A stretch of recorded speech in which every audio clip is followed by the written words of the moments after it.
నమస్తే మిత్రమా, welcome to epitome IAS. ఈరోజు వేరియస్ న్యూస్ పేపర్ కూడా చాలా కీలకమైన అప్డేట్స్ ఉండడం జరిగింది. ప్రధానంగా ఆంధ్రప్రదేశ్ తెలంగాణ ఆస్పిరెంట్స్కు చాలా కీలకమైన అప్డేట్ అండి. సో లాస్ట్ వరకు కూడా ఈ యొక్క సెషన్ను మీరు స్కిప్ చేయకుండా చూసేటువంటి ప్రయత్నం చేయండి. సో చాలా వరకు ఎంప్లాయ్మెంట్ ఆపర్చునిటీస్ ఉన్నాయి, అదేవిధంగా ఎగ్జిస్టింగ్ స్టూడెంట్స్ ఇష్యూస్ పైన కూడా మనకి ఇక్కడ చాలా వరకు న్యూస్ కూడా కవర్ చేసుకోవడం జరిగింది. సో ప్రధానంగా చూసుకున్నట్టయితే గ్రూప్ 1 మెయిన్స్ పై హైకోర్టులో పిటిషన్ అంటూ ప్రధానంగా చూసుకున్నట్టయితే వాల్యుయేషన్ సరిగ్గా జరగలేదంటూ ఆరోపణ. 18 పేపర్లకు 12 మంది నిపుణులతోటి వాల్యుయేషన్ అంటూ తెలుగు మీడియం విద్యార్థులకు తీవ్ర నష్టం అంటే ఇక్కడ ప్రధానంగా ఆంధ్రప్రభలో ఒక వార్తను కవర్ చేసుకోవడం జరిగింది. ఇంచుమించు అన్ని న్యూస్ పేపర్లు కూడా ఇదే అంశాన్ని కవర్ చేయడం జరిగింది. గ్రూప్ 1 మెయిన్స్ రివాల్యుయేషన్కు పిటిషన్ అంటూ ఒక ప్రధానమైన వార్తను కూడా చూసుకోవచ్చు. 4 వారాలు వాయిదా వేసినటువంటి హైకోర్టు కౌంటర్ ఫైల్ కోసం టీజీపీఎస్సికి ఆదేశం అంటున్నారు. అంటే ఇక్కడ టీజీపీఎస్సికి ఒక నోటీస్ కూడా ఇవ్వడం జరిగింది. సో టీజీపీఎస్సి గ్రూప్ 1 మెయిన్స్ పరీక్షల మూల్యాంకనంలో అక్రమాలు జరిగాయని ఆరోపిస్తూ దాఖలైన పిటిషన్ పైన కేసును హైకోర్టు 4 వారాలకు వాయిదా వేసింది. కేసు విచారణలో భాగంగా టీజీపీఎస్సి కౌంటర్ ఫైల్ చేయాలని చెప్పేసి న్యాయమూర్తి ఆదేశించారు. మెయిన్స్ పరీక్షల్లో 18 రకాల సబ్జెక్టులు 3 భాషల్లో మూల్యాంకనం జరగాల్సి ఉండగా ఈ క్రమంలో టీజీపీఎస్సి కేవలం 12 రకాల సబ్జెక్టుల నిపుణులను మాత్రమే నియమించింది. ఇది వాల్యుయేషన్ కాంప్రమైజ్కు సమానం అని చెప్పేసి మనకు పేర్కొంటూ మధ్యంతర ఉత్తర్వులు ఇవ్వాలని చెప్పేసి పిటిషనర్ తరపు న్యాయవాదులు కోరారు. మార్కులు కూడా ప్రకటించలేదని, రీకౌంటింగ్ ప్రక్రియ ముగిసిన తర్వాత ఎవరికైతే ఎన్ని మార్కులు వస్తాయో తెలుస్తుందని టీజీపీఎస్సి కోర్టుకు విన్నవించింది. ఈ స్థితిలో పిటిషన్ ప్రీమెచ్యూర్ అని చెబుతూ కొట్టివేయాల్సింది కోరింది. కాగా కేసులో ఇంటీమ్ ఆర్డర్ లేదని టీజీపీఎస్సి కౌంటర్ ఫైల్ చేయడానికి మనకు 4 వారాల సమయం ఇస్తున్నామని చెప్పేసి జడ్జి పేర్కొన్నారంటే ఇక్కడ వార్తను కవర్ చేసుకోవడం జరిగింది. ఇదే అంశాన్ని కూడా పలు పత్రికలు కూడా కవర్ చేయడం జరిగింది. హైకోర్టులో గ్రూప్ 1 అభ్యర్థుల పిటిషన్ అంటూ, అదేవిధంగా గ్రూప్ 1 పరీక్షలపై టీజీపీఎస్సికి హైకోర్టు నోటీసులు అంటూ మనకు ప్రధానంగా చూసుకున్నట్టు ఇక్కడ కవర్ చేసుకోవడం జరిగింది. సో గ్రూప్ 1 పరీక్ష ప్రశ్నపత్రాల పునర్మూల్యాంకనంపై టీజీపీఎస్సికి హైకోర్టు నోటీసులు జారీ చేసింది. మూల్యాంకనం తీరుపై పూర్తి వివరాలతో 4 వారాల్లో కౌంటర్ దాఖలు చేయాలని చెప్పేసి ఆదేశించింది. గ్రూప్ 1 పరీక్ష జవాబు పత్రాలు పారదర్శకంగా దిద్దలేదని, పునర్మూల్యాంకనం చేపట్టేలా ఆదేశాలు ఇవ్వాలని చెప్తూ ఎస్ నరేష్ మరికొందరు హైకోర్టులో పిటిషన్ దాఖలు చేశారు. దీనిపై జస్టిస్ నామవరపు రాజేశ్వరరావు సోమవారం విచారణ చేపట్టున్నారు. పిటిషన్ల తరపు న్యాయవాది వాదనలు వినిపిస్తూ గ్రూప్ 1 ప్రశ్నపత్రాలను దిద్దిన వారికి సరైన అవగాహన లేదంటూ, వారిలో చాలామందికి తెలుగు ఉర్దూ తెలియవని, వారి యొక్క నియామకాల్లో మనకు తప్పుడు సమాచారంపై టీజీపీఎస్సి కూడా వివరణ ఇచ్చిన విషయాన్ని పరిగణలోకి తీసుకోవాలన్నారు.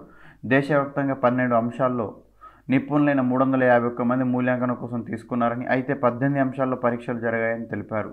రాష్ట్రేతరులైన నిపుణులకు తెలంగాణ ఉద్యమం స్థానిక చరిత్రపై అవగాహన ఉండదన్నారు.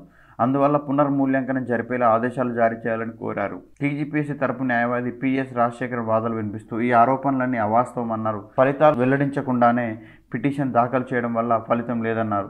వాదనలు విన్న న్యాయమూర్తి టీజీపీఎస్సికి నోటీసులు జారీ చేస్తూ విచారణను ఏప్రిల్ 21వ తేదీకి వాయిదా వేయడం జరిగింది. సో ఇదే అంశాన్ని కూడా మనకు అన్ని పేపర్లు కూడా మనకు కవర్ చేయడం జరిగింది. సో గ్రూప్ 1 పైన హైకోర్టులో కేసు పడింది. ప్రస్తుతానికి అయితే ఎలాంటి స్టేన్ అయితే లేదు. సో టీజీపీఎస్సి తన యొక్క ప్రాసెస్ను అలా కంటిన్యూ చేసుకుంటూ వెళ్ళొచ్చు తప్ప ఎలాంటి ప్రస్తుతానికి అయితే స్టే లేదండి. సో మరి అదేవిధంగా చూసుకున్నట్టయితే ఇక్కడ గ్రూప్ 1 పునర్మూల్యాంకనం చేయాలి అంటూ సేమ్ మళ్ళీ అదే అంశాన్ని ఇక్కడ మనకు ప్రధానంగా కవర్ చేయడం జరిగింది. ఇక్కడ మరొక కీలకమైన అప్డేట్ చూసుకున్నట్టయితే సిఆర్ఆర్ఐలో ఉద్యోగ అవకాశాలు. ప్రధానంగా గ్రూప్ సి నాన్ గెజిటెడ్ కేటగిరీలో జూనియర్ సెక్రటేరియల్ అసిస్టెంట్ స్టెనోగ్రాఫర్ పోస్టుల భర్తీకి న్యూఢిల్లీలోని సిఎస్ఐఆర్ సెంట్రల్ రక్షడ్ రీసెర్చ్ ఇన్స్టిట్యూట్ అప్లికేషన్స్ ఇన్వైట్ చేస్తుంది. సో ఎవరైతే ఎలిజిబుల్ క్యాండిడేట్స్ ఉన్నారో వాళ్ళందరూ కూడా ఏప్రిల్ 21లోగా మనకు ఆన్లైన్లో అప్లై చేసుకోవాల్సి ఉంటుంది. సో ఇక్కడ పోస్టుల సంఖ్య మనకు 209 పోస్టులు ఉండడం జరిగింది. అందులో ప్రధానంగా చూసుకున్నట్టయితే junior secretarial assistant 177, junior stenographer 32 పోస్టులను ఉండడం జరిగింది. ఎలిజిబిలిటీ వచ్చేసరికి మనకు కన్సర్న్ డిపార్ట్మెంట్లో 10th క్లాస్తో పాటు ఇంటర్మీడియట్ లేదా దాని ఈక్వలెంట్ 12th క్లాస్ అనేది క్వాలిఫై అవ్వాల్సి ఉంటుంది. దీంతోపాటు టైపింగ్ స్కిల్స్, స్టెనోగ్రఫీలో కొంతమేర ప్రావీణ్యం ఉండాలి. ఏజ్ లిమిట్ వచ్చేసరికి జూనియర్ సెక్రటరియల్ అసిస్టెంట్ పోస్టుకు 28 ఇయర్స్, జూనియర్ స్టెనోగ్రాఫర్ పోస్టుకు 27 ఇయర్స్కు మ్యాక్సిమం లిమిట్ అండి. ఎస్సీ ఎస్టీ అభ్యర్థులకు 5 ఇయర్స్, ఓబీసీ మనకు అదేవిధంగా ఓబీసీ నాన్ క్రిమిలేయర్ సర్టిఫికేట్ ఉన్నటువంటి అభ్యర్థులకు 3 సంవత్సరాలు, దివ్యాంగులకు 10 ఏళ్లకు వయో పరిమితి సడలింపు ఉంది. సో ఈ యొక్క అప్లికేషన్ మనకు ఆన్లైన్ ద్వారా మాత్రమే మనకు అప్లై చేసుకోవాల్సి ఉంటుంది. సో మనకు ప్రధానంగా చూసుకున్నట్టయితే ఫీజు వచ్చేసరికి అన్రిజర్వ్ కానీ ఇతర అభ్యర్థులందరికీ 500 రూపాయలు, ఎస్సీ ఎస్టీ మహిళల, దివ్యాంగులకు అదేవిధంగా ఎక్స్ సర్వీస్మెన్ అభ్యర్థులకు ఫీజులో కొంత రిలాక్సేషన్ అనేది ఉండడం జరిగింది. సో దీనికి మనకు ఏప్రిల్ 21 అనేది లాస్ట్ డేట్ కాబట్టి, అదేవిధంగా చూసుకుంటే దీని మరి సెలక్షన్ ప్రాసెస్ ఏ విధంగా ఉంటుందంటే ఫస్ట్ ఒక రిటన్ టెస్ట్ ఉంటుందండి. ఆ తర్వాత స్టెనోగ్రఫీలో క్వాలిఫై కావాల్సి ఉంటుంది. టైపింగ్ టెస్ట్ ఆధారంగానే మనకు ఇవి కూడా సెలెక్షన్ చేయడం జరుగుతుంది. సో మరింత సమాచారం కూడా ప్రతి ఒక్కరు కూడా CRRI వెబ్సైట్లో మీకు పూర్తి స్థాయి సమాచారం ఉంటుంది. సో అక్కడ నుంచి మీరు పూర్తి స్థాయి సమాచారం తెలుసుకొని అక్కడే అదే పోర్టల్లో మీరు అప్లై చేయవలసి ఉంటుంది. సో మరొక కీలకమైన అప్డేట్ చూసుకున్నట్టయితే హైదరాబాద్లోని భారత్ ఎలక్ట్రానిక్స్ లిమిటెడ్ బెల్లో మనకు 32 పోస్టులకు నోటిఫికేషన్ రిలీజ్ చేయడం జరిగింది. ఇది పర్మనెంట్ ఉద్యోగాలండి. సో జాగ్రత్తగా గమనించండి. సో మనకు ప్రధానంగా చూసుకున్నట్టయితే ఇంజనీరింగ్ అసిస్టెంట్ ట్రైనీ 8 పోస్టులు, టెక్నీషియన్ సి గ్రేడ్ వచ్చేసరికి 21 పోస్టులు, జూనియర్ అసిస్టెంట్ 3 వేకెన్సీస్ అనేది నోటీస్ అవ్వడం జరిగింది. ప్రధానంగా చూసుకున్నట్టయితే ఇంజనీరింగ్ అసిస్టెంట్ ట్రైనీ పోస్టుకు 3 years electronics and communication engineering diploma అనేది కంప్లీట్ చేసి ఉండాలి.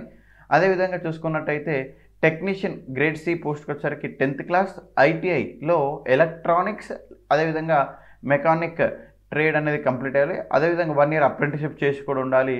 మనకు దాంతోపాటు 10వ తరగతి లేదా 3 ఏళ్ళ అప్రెంటిషిప్ సర్టిఫికేట్ ఉంటే వాళ్ళు దీనికి ఎలిజిబుల్ అంటున్నారు. జూనియర్ అసిస్టెంట్ పోస్టుకు డిగ్రీ 3 years డిగ్రీ కంపల్సరీ, అది బీకామ్ కానీ BBA డిగ్రీ ఉన్న BBM డిగ్రీ ఉన్నా కూడా. సో మరి అదేవిధంగా అన్ని పోస్టులకు డిగ్రీ, డిప్లొమా, ITI జనరల్ అభ్యర్థులకు 60% మార్కులతో పాస్ అవ్వాలి. SC ST దివ్యాంగులకైతే 55% మార్కులు సరిపోతుంది. సో ఏజ్ వచ్చేసరికి మనకు ప్రధానంగా చూసుకున్నట్టయితే 1st March 2025 నాటికి 28 yearsకు మించి ఉండకూడదు. ఓబీసీలకు 3 ఏళ్ళు, SC STలకు 5 ఏళ్ళు, దివ్యాంగులకు 10 ఏళ్ళు. సో మాజీ సైనికోద్యోగులకు ప్రభుత్వ నిబంధనలు అనుగుణంగా సడలింపు అనేది ఉండడం జరుగుతుంది. అప్లికేషన్ ఫీజు వచ్చేసరికి జనరల్, ఓబీసీ, ఈడబ్ల్యూఎస్లకు 250. సో అదేవిధంగా చూసుకున్నట్టయితే 18% GST అనేది ఎక్స్ట్రా అండి. SC ST దివ్యాంగులకు ఎలాంటి ఫీజు లేదు. సో వేతన శ్రేణి వచ్చేసరికి టెక్నీషియన్, జూనియర్ అసిస్టెంట్లకు నెలకు 21,500 నుంచి 82,000 వరకు ఉంటుంది. ఇంజనీరింగ్ అసిస్టెంట్ ట్రైనీలకు 24,500 నుంచి 90,000 వరకు ఉంటుంది. సో మనకు ప్రధానంగా చూసుకున్నట్టయితే రిటర్న్ టెస్ట్ను బేస్ చేసుకునే ఒక సెలక్షన్ ప్రాసెస్ ఉంటుందండి. దరఖాస్తులు తెలిపిన వివరాల ఆధారంగా అభ్యర్థులకు రాత పరీక్ష ద్వారా ఎంపిక చేస్తుంటారు. సో అప్లికేషన్ చేసినటువంటి డీటెయిల్స్ బేస్ చేసుకొని మనకు రిటర్న్ టెస్ట్ ఉంటుంది. 150 మార్క్స్కు ఎగ్జామినేషన్ కండక్ట్ చేస్తారు. ఈ 150 మార్క్స్ అనేది 2 పార్ట్స్గా ఉంటుంది. సో ఒకటి పార్ట్ 1లో జనరల్ యాప్టిట్యూడ్కు 50 మార్క్స్. దీంట్లో మనకు మార్కులు దీంట్లో భాగంగా logical reasoning, analytical, comprehension ability, basic numerality, మనకు న్యూమరసీ, అదేవిధంగా డాటా ఇంటర్ప్రిటేషన్, జనరల్ నాలెడ్జ్ అంశాల గురించి క్వశ్చన్స్ అడుగుతారు. పార్ట్ 2లో టెక్నికల్ యాప్టిట్యూడ్కి సంబంధించి 100 మార్కులు, అంటే కన్సర్న్ సంబంధించినటువంటి సబ్జెక్ట్కి సంబంధించి టెక్నికల్ ప్రొఫెషనల్ నాలెడ్జ్ ప్రశ్నలు అడుగుతారు. సబ్జెక్ట్ అంశాలపైన గట్టిగా పట్టు సాధిస్తే పరీక్షలో ఎక్కువ స్కోర్ సాధించేటువంటి అవకాశం ఉంది. రిటర్న్ టెస్ట్లో జనరల్, ఓబీసీ, ఈడబ్ల్యూఎస్ క్యాండిడేట్స్కు 35%, SC ST STలకు మనకు దివ్యాంగులకు 30% మినిమం మార్క్స్ ఉంటుంది. ఎంపికైనటువంటి ఇంజనీరింగ్ అసిస్టెంట్ ట్రైనీలకు బెంగళూరులో 6 నెలల శిక్షణ నిర్వహిస్తారు. ఆ సమయంలో 24,000 స్టైఫండ్ ఇస్తారు. అదేవిధంగా జూనియర్ అసిస్టెంట్కు హైదరాబాద్ యూనిట్లో ప్రాథమిక శిక్షణ ఉంటుంది. అనంతరం వారిని ఇబ్రహీంపట్నం ఫ్యాక్టరీలో నియమిస్తారంటున్నారు. సో మరి అదేవిధంగా చూసుకున్నట్టయితే తెలంగాణ ఎంప్లాయ్మెంట్ ఎక్స్చేంజ్లో తప్పనిసరిగా రిజిస్ట్రేషన్ చేసుకొని ఉండాలి అంటున్నారు. ఇక్కడ జాగ్రత్తగా గమనించండి. తెలంగాణ ఎంప్లాయ్మెంట్ ఎక్స్చేంజ్లో ఖచ్చితంగా అప్లై చేసుకునే క్యాండిడేట్స్ ఖచ్చితంగా రిజిస్టర్ అయి ఉండాలి.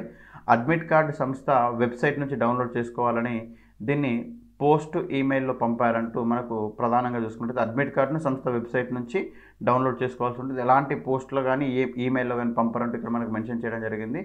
సో మనకు దీనికి అప్లికేషన్స్కు లాస్ట్ డేట్ వచ్చేసరికి 9th April 2025 దీనికి లాస్ట్ డేట్గా ఉండడం జరిగింది. సో మరింత సమాచారం కోసం www.belindian.in అనే ఒక వెబ్సైట్లో మీరు దీనికి సంబంధించిన పూర్తి స్థాయి సమాచారం ఉంటుంది. www.belindia.in అనే ఒక వెబ్సైట్లో పూర్తి స్థాయి సమాచారం ఉంటుంది. ఒక్కసారి గమనించుకునేటువంటి ప్రయత్నం చేయండి. మరి అదేవిధంగా చూసుకుంటే మరొక కీలకమైన అప్డేట్ కూడా మనం గమనించుకున్నట్టయితే గ్రూప్ సి పోస్టులు మనకు ప్రధానంగా చూసుకున్నట్టయితే so north eastern India Rajiv Gandhi regional institute of health and medical sciences so మనకు Shillong is inviting application for the nursing officer, technician, ETC post in various departments. The total number of posts is 130. The application fee is 500. Eligible candidates can apply online before 20 April 2025. అదేవిధంగా teacher పోస్టులకు సంబంధించినటువంటి ఒక అంశాన్ని కూడా మనకు cover చేయడం జరుగుతుంది. Indian railways Chittaranjan locomotive works is conducting interviews for the recruitment of teacher post on contract basis in railway school DV girls and DV boys. The total number of posts is 37. The interview dates are 2025 April 5th, 7th, 8th, 9th, 11th, 12th. So అదే విధంగా చూసుకుంటే మరొక కీలకమైన update చూసుకుంటే group 1 mains ఐచ్ఛిక మార్పుకు మరొక chance. మరొక జాగ్రత్త గమనించండి. గ్రూప్ 1 మెయిన్స్కు ఎవరైతే ప్రిఫరెన్స్ ఇచ్చారో వాళ్ళందరికీ మరొక ఛాన్స్ ఇవ్వడం జరిగింది. సో ప్రధానంగా గ్రూప్ 1 మెయిన్స్ పరీక్షలకు సంబంధించిన ఐచ్ఛిక మార్పులకు ఏపీపీఎస్సీ మరొకసారి ఇది తెలంగాణకు సంబంధించింది కాదు, ఆంధ్రప్రదేశ్ పబ్లిక్ సర్వీస్ కమిషన్కి సంబంధించిన ఏపీ గ్రూప్ 1కి సంబంధించిన అంశం. ఏపీపీఎస్సీ మరొక అవకాశం కల్పించింది. ఈ నెల 26న బుధవారం నుంచి ఏప్రిల్ 2వ తేదీ వరకు ఈ అవకాశం ఉంటుందని ఏపీపీఎస్సీ తెలిపింది. పరీక్షలు రాసే అభ్యర్థులు తమ మాధ్యమం, పోస్టులు, జనరల్ ప్రాధాన్యం, పరీక్ష కేంద్రాల వద్ద మార్పులు చేర్పులు చేసుకోవచ్చు. పూర్తి స్థాయిలో వాళ్ళ యొక్క మార్కులు కానీ, మీడియం ఆఫ్ లాంగ్వేజ్ కానీ, జోనల్ ప్రిఫరెన్స్ కానీ అవన్నీ కూడా ఎగ్జామినేషన్ సెంటర్ ఇవన్నీ కూడా మార్పు చేసుకోవచ్చు అని చెప్పేసి, అదేవిధంగా గ్రూప్ 1 మెయిన్స్ పరీక్షల షెడ్యూల్ను కూడా ఏపీపీఎస్సీ విడుదల చేసింది. దీని ప్రకారం మెయిన్స్ను మే 3వ తేదీ నుంచి మే 9వ తేదీ వరకు నిర్వహించనున్నారు. మొత్తం 7 పేపర్లకు ఈ యొక్క మెయిన్స్ ఎగ్జామినేషన్ అనేది జరగనున్నది. సో ఇది అందరూ కూడా జాగ్రత్తగా గమనించుకోండి. సో అదేవిధంగా చూసుకున్నట్టయితే మరొక కీలకమైన అప్డేట్ చూసుకున్నట్టయితే గుజరాత్లోని CSIR central stall and marine chemicals research ఇన్స్టిట్యూట్లో 15 పోస్టులకు అప్లికేషన్స్ ఇన్వైట్ చేయడం జరుగుతుంది. అందులో సెక్యూరిటీ ఆఫీసర్ ఒకటి, అదేవిధంగా జూనియర్ హిందీ ట్రాన్స్లేటర్ ఒక పోస్టు, జూనియర్ స్టెనోగ్రాఫర్ 4 పోస్టులు, జూనియర్ సెక్రటరియల్ అసిస్టెంట్ 5 పోస్టులు, junior secretarial assistant finance and accounts 2 పోస్టులు, junior secretarial assistant store and మనకు పర్సంటేజ్ వచ్చేసరికి మనకు 2 పోస్టులు ఉండడం జరుగుతుంది. సో దీనికి ఎలిజిబిలిటీ వచ్చేసరికి మనకు డిపెండ్స్ అపాన్ పోస్ట్ బేస్ చేసుకుని కన్సర్న్ డిపార్ట్మెంట్లో మాస్టర్ డిగ్రీ లేదా 10+2 పారామిలిటరీ బలగాల్లో పనిచేసినటువంటి ఎక్స్పీరియన్స్ అని ఉండాల్సి ఉంటుంది. సో దీనికి లాస్ట్ డేట్ వచ్చేసరికి 31 మార్చ్ 2025. ఫుల్ డీటెయిల్స్ వచ్చేసరికి csmcri.res.in/node/9728 అనే ఒక వెబ్సైట్లో పూర్తి సమాచారం ఉంటుంది. ఇదే కాకుండా మనకు గతిశక్తి విద్యాలయంలో ప్రొఫెసర్లు కూడా మనకు ప్రధానంగా చూసుకుంటే గుజరాత్లోని గతిశక్తి విద్యాలయంలో వివిధ విభాగాల్లో 21 ప్రొఫెసర్ల పోస్టుల భర్తీకి అప్లికేషన్స్ ఇన్వైట్ చేస్తున్నారు. సో మనకు ప్రధానంగా చూసుకున్నట్టయితే civil, mechanical, electrical engineering, computer science and engineering, aviation engineering, management. So ఇందులో రకరకాల పోస్టులు ఇన్వైట్ చేస్తున్నారు. సో దీనికి లాస్ట్ డేట్ వచ్చేసరికి మనకు ఏప్రిల్ 30 అనేది ఉండడం జరిగింది. gsv.ac.in/careers అనే ఒక వెబ్సైట్లో పూర్తి సమాచారం ఉంటుంది. ఇదే కాకుండా కర్ణాటక బ్యాంకుల్లో స్పెషలిస్ట్ ఆఫీసర్లు అంటూ ప్రధానంగా మంగళూరులోని కర్ణాటక బ్యాంకులో 75 స్పెషలిస్ట్ ఆఫీసర్ల పోస్టుల భర్తీకి అప్లికేషన్స్ ఇన్వైట్ చేయడం జరుగుతుంది. సో ఆల్రెడీ మనం ఇది గతంలో ఎపిటోమీ యొక్క అంశం పైన ఒక వీడియో కూడా చేయడం జరిగింది. మీకు దానికి సంబంధించి పూర్తి సమాచారం కూడా karnatakabank.com/careersలో ఉంటుంది. సో ప్రతి ఒక్కరు కూడా ఈ విధంగా ప్రతిరోజు రెగ్యులర్ అప్డేట్స్ పొందాలంటే మీరు చేయవలసిందల్లా epitome IAS YouTube channel subscribe చేసుకోవడమే. సో అదేవిధంగా చూసుకున్నట్టయితే మరింత విద్యా ఉద్యోగ సమాచారాల కోసం ప్రతి ఒక్కరు కూడా ఎపిటోమ్ ఐఏఎస్ వాట్సాప్, టెలిగ్రామ్ ఛానల్లో జాయిన్ అవ్వండి. Thank you. Happy learning.